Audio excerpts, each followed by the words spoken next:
Hello, I'm David Martin, Chair of the Acton Select Board. I'm pleased to present Article 4, the Town Operating Budget. So first, I would like to put this article in context. This chart represents all the town's expenses. In subsequent presentations, you'll hear about capital projects, the Acton-Boxborough Regional Schools, and the Minuteman Regional School. This presentation covers the municipal operations, the slice in blue. Also note that excluded debt is for paying off large capital projects like the new twin Douglas Gate School building and the North Acton Fire Station. How do we balance the various slices on the preceding slide? The Acton Leadership Group is a team with members from all the areas. They make high-level recommendations on how to balance the various areas. ALG members take those recommendations back to their boards and committees for a vote. This year, ALG asked for additional budget cuts to keep the total within the bounds of Proposition 2.5. Now on to the town operating budget. Budget highlights include maintaining existing staffing levels and reducing reliance on reserves. Budget priorities are guided by select board goals, which are established each year. The town staff works very hard to leverage state and federal programs to support town projects. We've received millions of dollars in earmarks and grants in the past couple of years and will continue to pursue these opportunities. In order to have secure financial footing, the Finance Committee represents that we keep free cash between 3 and 5% of the total budget that I first showed you. Also, we're beginning to address our OPEB liability, or we're continuing to address our OPEB liability. This chart represents the budget areas. The big departments include finance, which includes benefits for all town employees, public works, and the police and fire departments. The police and fire budgets include money for the first year of new labor contracts. Some of these contracts will be agreed by town meeting, and there will be additional details then.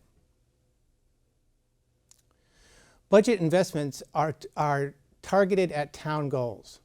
There are enhanced resources for social services, including fair housing legal review and a senior volunteer coordinator, a pilot program for an ambulance impact shift with additional paramedics, adding a critical responder in the police department for co-response on mental health related calls, increasing the rate of sidewalk and transportation infrastructure construction, support for sustainability initiatives. By the way, we just purchased a new Mustang Mach-E all-electric police cruiser.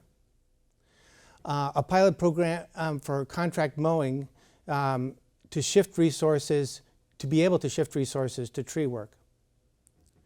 Resources for a diversity director to support diversity, equity, and inclusion efforts.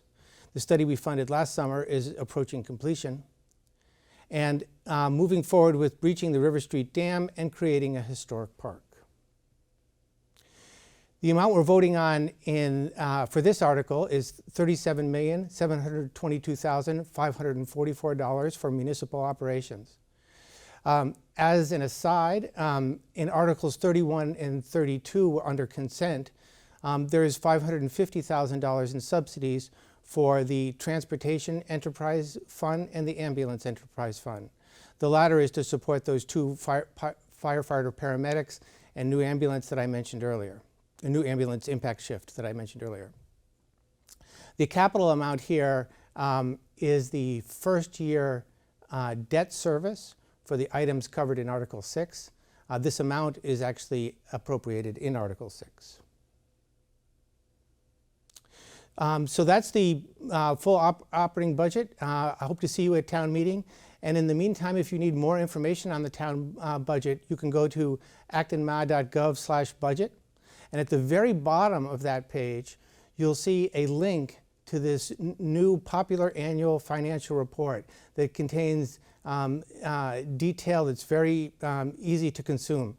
And it also includes comparisons with other similarly sized communities in Middlesex County. Thank you for supporting Article 4. Please vote yes for the town operating budget.